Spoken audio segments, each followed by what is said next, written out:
Haleluya. Rero Dawidi ndagira ngo yakoze umurimo ukomeye ngo igihe kigere ngo yongera kumutera icumu nanone ukuboko, ariko abantu ntibarimo kureba, ariko bazareba umwete ugirira abantu, ngo ariko bazareba umwete agirira abantu. Uwiteka yaravuze cyangwa Kristo aravuga ngo waguha ubutunzi bubi ntubashe kububika neza. Ese nubona ubutunzi bwiza uzabasha kububika?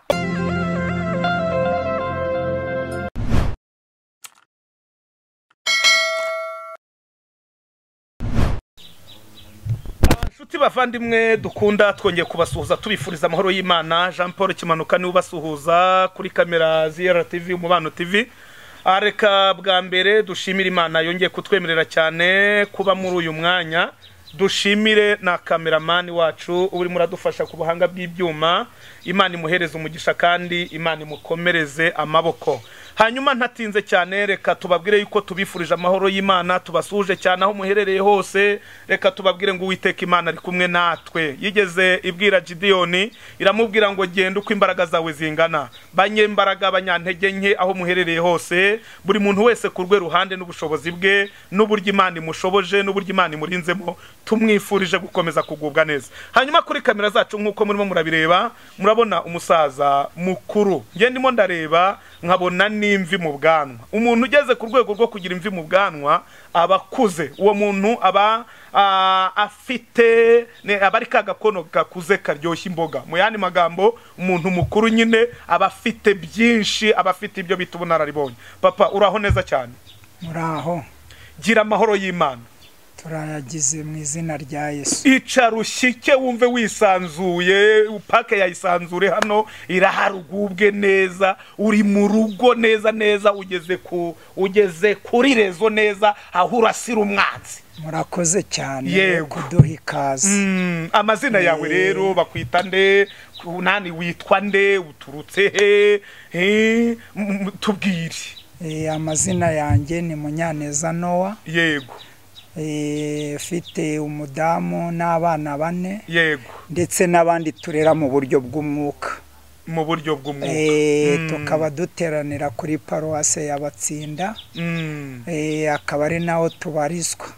Ubwo iyo uvuze ngo n'abandi urera mu buryo bw'umwuka ubushatse kuvuga iki? Iyo mvuze ngo andi turera mu buryo bw'umwuka mbashatse kuvuga iki? Nabatangiye urugendo muri Kristo Yesu. Ni ukuvuga ngo ufite abantu uyobora, ufite itorero uyobora? Hari abantu nyobora mu murimo w'Imana kugira ngo bakomeze urugendo. Yego. Ko nababwiye ko neranira hari Batsinda ku mudugudu.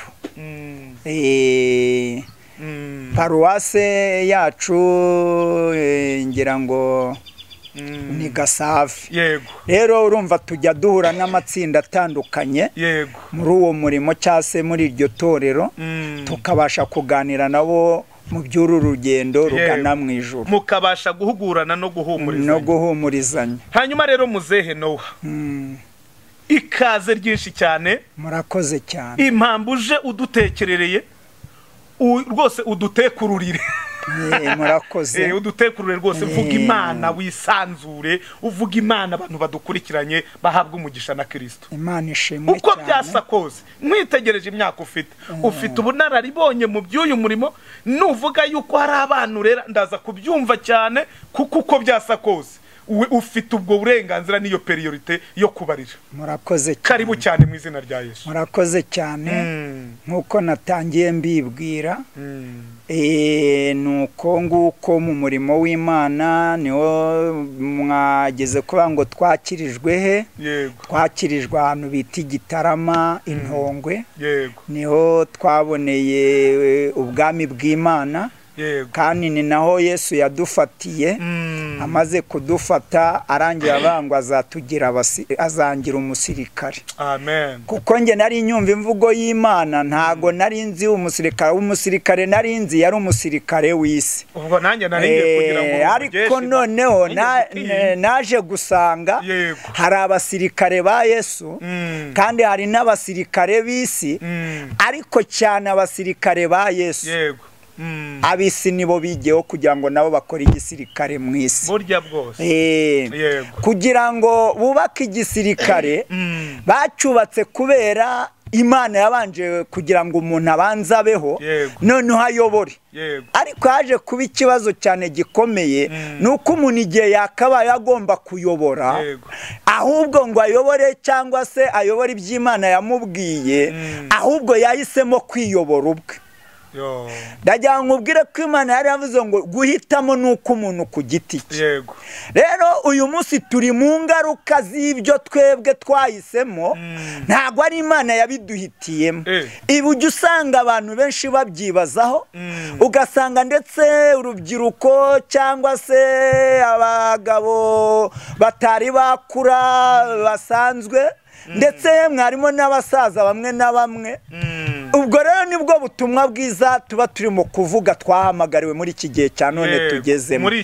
muri icyo gisirikare rero iyo tugiye kubireba neza turareba mu cyanditswe ibice 19 ndagira ngo dufashe turebe kuko ngo biryoha bisangiye amen rero ni ibice 19 umurongo waho urahera umurongo wa 8 ugeze ku murongo wa 9 mu kihe gitabo ni Samuel wa mbere igice cya 19 umurongo waho wa 8 ugeze ku murongo wa 9 utyo igice cya mbere cya 19 umurongo wa 8 kugeza ku murongo wa 9 nibyo turasoma Sawuli yongera guhiga Dawidi bukeye hongera kubaho intambara Dawidi aratabara arwana n'Abafilistiya yica benshi cyane baramuhunga umurongo wa 9 bukeye Sawuli yicaye mu nzu ye afite icumu mu ntoki Dawidi amucurangira imbere maze umwuka mubi uva ku Uwiteka ahanga kuri Sawuli mwakire neza ijambo ry'Imana niho amen niho yego amen ndagira ngo ngereho n'uwo wa 10 kugira bisobanuke batazahera mu rungabanga rya Kristo Yesu Sawuli agerageza gutera Dawidi icumu ngo rimushite ku nzu Dawidi ararizibukira amuva imbere rihama urusika nuko Dawidi aracika arigendera muri iryo joro amen yego urumva twatangiye tugera ku ijambo rivuga ngo hari igisirikare cy'isi hakaba n'igisirikare cyo mu ijuru tubonye umugabo Sawuli tubona ndetse n'umugabo Dawidi ngo ubwo yamuhamagaraga kugira ngo babane ndibuka ko yabanje kurwana urugamba ariko bigeze hagati Sawuli ntiyumva ibyo Dawidi arimo kuvuga kuko Sawuli yigize ahabwa amavuta yo mu rwabyo ariko Dawidi ahabwa amavuta yo mu ihembe ibyo bintu rero ndagira ngo mbatangarize neza ko amavuta yo mu ihembe n'amavuta yo mu rwabya biratandukanye aha rero niyo mpamvu mbabwira ngo Dawidi amaze guhamagarwa yahamagariwe yarari aragira udutama kandi ndagira mbabwire neza yavango iyo yicaga idubu yarayitanyaguzaga yarangiza akayambura umwana w'intama yafata intare nayo akayitanyaguza yarangiza nayo akayambura umwana w'intama bivuga ngo hari uwigiye ntago gukizwa cyangwa kwihana cyangwa gukurikira Yesu ari amashuri menshi nta nubwo ari n'ubwenge bwinshi ahubwo icyambere ni ukubaha Kristo nk'umwami n'umukiza kuko niwe nzira kandi niwe gisubizo cy'ibibazo by'iyi si ya none turi shingiye rero umuhamagaro twese twarahamagawe ndagira mbabwira ngo Dawidi uko yahamagawe nuko Sawuli yahamagawe biratandukanye ariko bose bagize gute barahamagawe amen bivuga rero guhamagarwa hari uhamagarwa akabifata ko ari ubwenge bw'umubiri cyangwa akabifata ko ari ubwenge bw'ishuri cyangwa akabifata ko ari ubushobozi bw'imbaraga z'amafaranga oya ndagira ngo mbabwire ngo aho biratandukanye amen kuko iyo turebye Dawidi neza nta hantu yigize akorera amafaranga ariko icyo tubwiye ngo yari aragiye intama ari iyo mu ishyamba Yes. ngo noneho ngo umunsi umwe igihe kigeze Sawuli wari umwami aza guterwa n'imyuka mibi ngo nuko baratekereza barareba ngo batekereza umuntu wazaza akamara umubabaro Sawuli cyangwa se wazamara umubabaro Sawuli aho yari yicaye ngo kuko imyuka mibi yari imaze kumuzaho noneho rero ngo bumva ngo Dawidi umuhungu wa Yesayi hari Yesaya hari na Yesayi buriya abantu bajya bananirwa kubitandukanya amen ngo nuko barangije bajya kumuhamagara ariko mwibuke mu muhamagaro we yuko hari aho ntigize mvuga ariko ngira ngo mvugeho gatoya ku bw'amavuta yagiye kwimikwa na Samweli umuhanuzi. Haleluya. Umuhanuzi kuko umuhanuzi iyo agendanye ndetse n'umwami, haleluya, ntawe ushobora umwami na atumviye umuhanuzi ndagira ngo mbabwire ngo aravangirwa. Aha rero ndabivugaho muri ubu buryo ngo barebe babona Dawidi ngo nuko baramuzana bamushyira Sawuli amaze kugerayo ngo nibwo yajyaga amucurangira imyuka mibi yarangiza igahunga, yamara guhunga Dawidi Sawuli aho yarebye Dawidi icyo akoze ahubwo akababara. Ndagira ngo mbatangarize neza ko amavuta tuvuga aratandukanye, kuko aya mavuta impamvu atandukanye ni iyihe. Icya mbere, amavuta yo mu rwabya iyo bimenyekanye bigenda byose, ariko amavuta yo mu ihembe naho yameneka ihembe urongera ugashyiramo andi mavuta, ihembe rikagomeza rikuzura. Rero bene data nshuti yanjye ndagira ngo mbabwire ngo muri iki gihe cya none turasaba kugira ngo dukoreshe amavuta ya Kristo Yesu, kuko amavuta yose ntago ari amavuta, kandi nanone nubwo ari amavuta ariko aratandukanye. Haleluya. Kuko tubona ngo uko yacurangiraga Dawidi imyuka mibi yose yagiraga ite yarahungaga. Yamara guhunga Dawidi aho yakwishimiye umurimo mwiza Sawuli aho yakwishimiye umurimo mwiza Dawidi akoze, ahubwo ugasanga arababaye. Ndagira ngo mbabwire neza ko Sawuli ntajya anezererwa amavuta ari muri Dawidi, ariko icyo usabwa ni uguhagarara mu murimo w'Imana. Haleluya. Ni uguhagarara mu murimo w'Imana. Ndagira ngo mbabwire neza ko uyu murimo w'Imana ni intambara, ariko ndagira ngo mbatangarize kuba muri byose nuko ari Imana idushoboza muri byose, kandi Kristo Yesu akaza ari we gisubizo cy'ibibazo by'iyi si ya none turimo.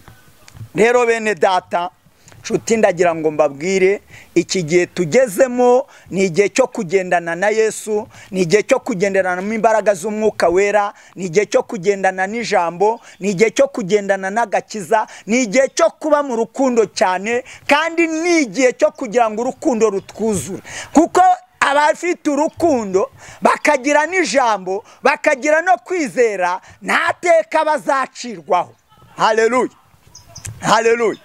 Rero Dawidi ndagira ngo yakoze umurimo ukomeye, ngo igihe kigere ngo yongera kumutera icumu nanone, ngo nuko ariteye ngo riragenda rifata igisika, arangije wararyitaza. Ubwo nibwo Dawidi yahise ahunga nanone arongera asubira hehe asubira ku rugamba. Urugamba yasubiyemo ntabwo ari urwo guhangana amasasu ku masasu cyangwa amacumu ku macumu cyangwa imyambi ku myambi, ahubwo yagiye kongera kubaza Uwiteka. Haleluya. Rubyiruko ndagira ngo mbabwire neza ko iki ni igihe cyo kwegera Imana. Nubwo isi irabije uburabyo bwinshi, nubwo isi irabije byinshi, nubwo isi irimo yera cyane, ariko ndagira ngo mbatangarize neza ko utizeye Kristo nk'umwami n'umukiza ntabwo azabasha kubona umwami Imana. Iki gihe turasabwa kugira ngo nitubona umwami Imana, haleluya, nitubona umwami Imana atuyobore mu nzira zose, kandi atuyobore mu nzira ducamo, ari inzira y'ibyoroheje, ari inzira y'ibikomeye, ari inzira y'iby'amahoro, aho hose dushobozwa na Kristo duha imbaraga nk'uko Dawidi nawe yashobojwe nuko yahunze Sawuli. Amaze kumuhunga arongera yegera ajya kubaza Imana. Iki ni igihe rubyiruko, iki ni igihe basore, iki ni igihe bakobwa, iki ni igihe bagabo, iki ni igihe bagore cyo kugira ngo twongere tubaze Imana. Haleluya, haleluya. Rero Dawidi cyane umumaro yaba yaramaze n'uko atigiza higa Sawuli, kandi yari yahawe uburenganzira bwo kugira ngo amuhige. N'abagaragu be bigize bagira, hari aho yageze aravuga ngo nibamureke ngo abafate icumu bamuhanye n'ubutaka, ariko Dawidi aravuga ngo ya kirazira ko natera icumu uwo Uwiteka yasize. Iki ni igihe cyo gusaba Imana ubwenge, iki ni igihe cyo gusaba Imana imbaraga, iki ni igihe cyo gusaba Imana urukundo, iki ni igihe cyo gusaba Imana kwizera, iki ni igihe cyo gusaba Imana imbaraga kugira ngo igihe gisa n'iki ngiki, haleluya, haleluya, kugira ngo tuzamurwe, kugira ngo tuzamurwe. Umuntu ashobora kukubona kutariho ariko imbere y'Imana uriho. Umuntu ashobora kukubona kutagaragara ariko imbere y'Imana uri uw'igiciro gikomeye. Umuntu ashobora kukubona ko nta bwenge ariko imbere y'Imana ariwe yateguye uzakiza benshi. Haleluya. Kuko Dawidi amaze kugira ibyo bika bitatu, hari aho bamuhize, hari n'aho bamurwanyije, ariko ntago yigize arwanya uwasizwe n'amavuta n'Uwiteka, ahubwo yararetse Uwiteka aba ari we wirwanyiriza uwahigaga Dawidi. Basore rero namwe bakobwa, bagabo namwe bagore, ndagira ngo igihe gisa n'iki ngiki tureka bari muri Kristo Yesu turwana intambara ya Kristo duhagaze mu kwizera, kugira ngo ari uzaza asobanure iby'iki gihe cya none. Rero iyo ngarutse muri iki gihe cya none, ujya usanga urubyiruko ntabwo rurimo kumenya ko rwabayeho, ntabwo abagabo bari kumenya ko bagira inama abasore cyangwa abagore bagira inama abakobwa, ahubwo baravuga ngo buri wese ngo ni ukwimaramariza. Ndagira ngo mbatangarize neza ko iyo wigishijwe n'Imana ukiza benshi, ariko nanone iyo wigishijwe n'Imana warangiza ugatana mu murimo w'Imana, ndagira ngo ngutangarize neza ko imyuka mibi iva ku Uwiteka ikagufata, yamara kugufata abenshi bakavuga ngo ni Imana yamukubise. Oya, ahubwo ni ukugira ngo Imana ijambo ryayo yavuze risore nk'uko yabigambiriye, kuko uhereye kera ku kuremwa kw'isi yaremwe umuntu atunganye ari mwiza nta cyaha afite, ahubwo umuntu niwe wihaye iki icyaha.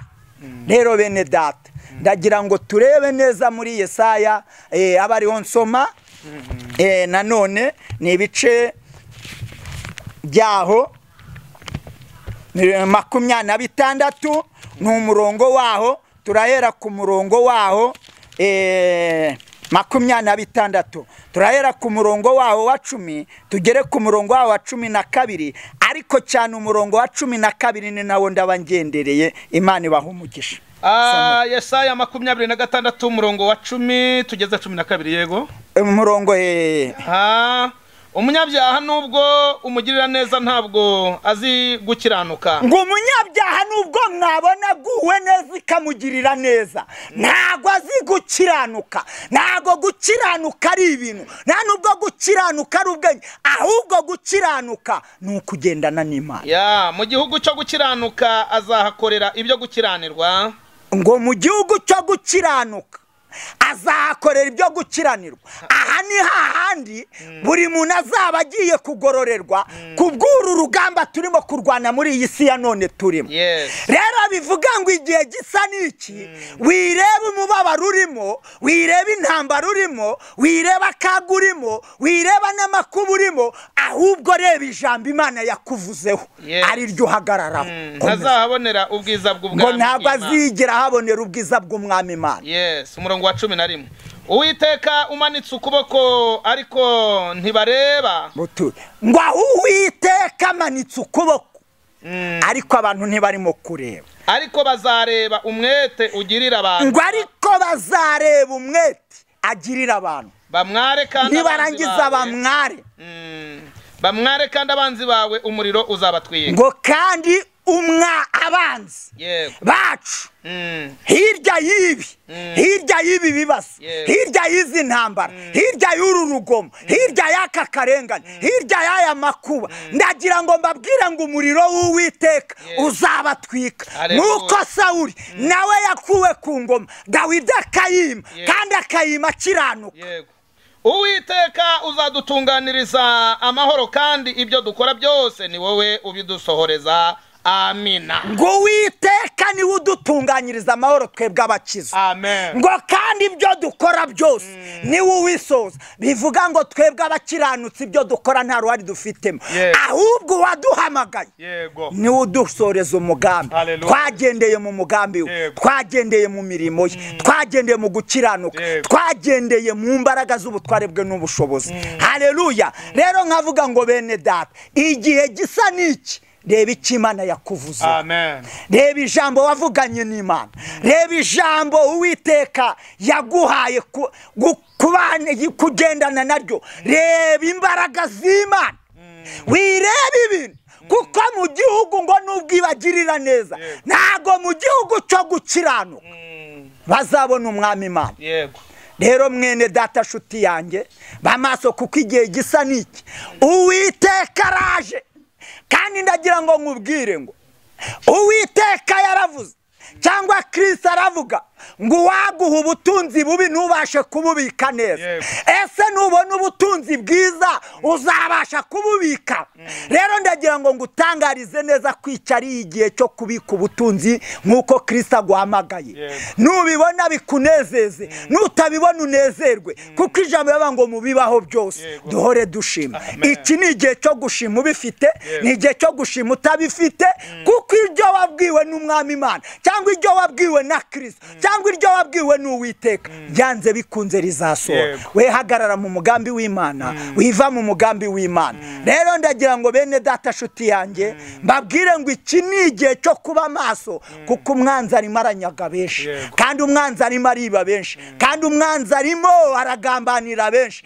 ariko Uwiteka yaravuze ngo niduhagarare mu gihugu cyo gukiranuka aratuzanira amahoro, ngo kandi ibyo dukora niwe ubidutunganiriza. haleluya. rero wigira ubwoba. ndagira ngo nkubwire ngo wikuke umutima. ndagira ngo nkubwire ngo izo ntambaro ntabwo ari ikibazo. ndagira ngo nkubwire ngo ibyo byago uracamo si cyo kibazo. ndagira ngo nkubwire ayo makuba uracamo si cyo kibazo, ahubwo ikibazo ni ukuneshwa nabyo. ndagusabira ngo uharanire gukiranuka, kuko Kristo cyangwa Uwiteka dufite umugambi mwiza. haleluya. rero mwene data nshuti yanjye ndagira ngo mbabwire ngo hari umurongo umwe ngira ngo tuganire muri Yoweri, kuko yagiye abivugaho benshi. njya numva muri iki gitabo bavuga ngo isezerano rya kera ngo ntacyo rimaze, ngo turi mu isezerano rishya. ese nanjye ndagira ngo mbabaze, uwaguca umutwe wagenda?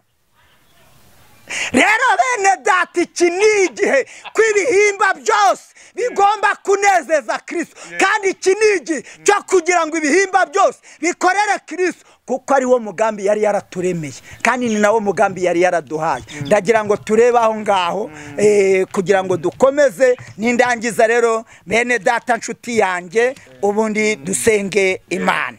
amen. amen. Yoweri ibice 2 ni umurongo wa 18 wonyine turasomaho. Yoweri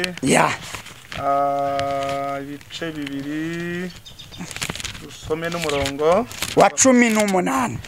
hanyuma paje 846 ibice 2 n'umurongo wa 18 mu gitabo cy'umuhanuzi Yoweri. bahanuzi batoya uragira uti inzige azigereranya n'umunsi w'Uwiteka uzabaho. Umurongo wa 18 haragira hati, maze Uwiteka agirira igihugu cye ishyaka, ababarira ubwoko bwe. amen. reka ngusubiremo neza. gusubiremo. maze Uwiteka agirira igihugu cye ishyaka, ababarira ubwoko bwe. mwakire neza ijambo.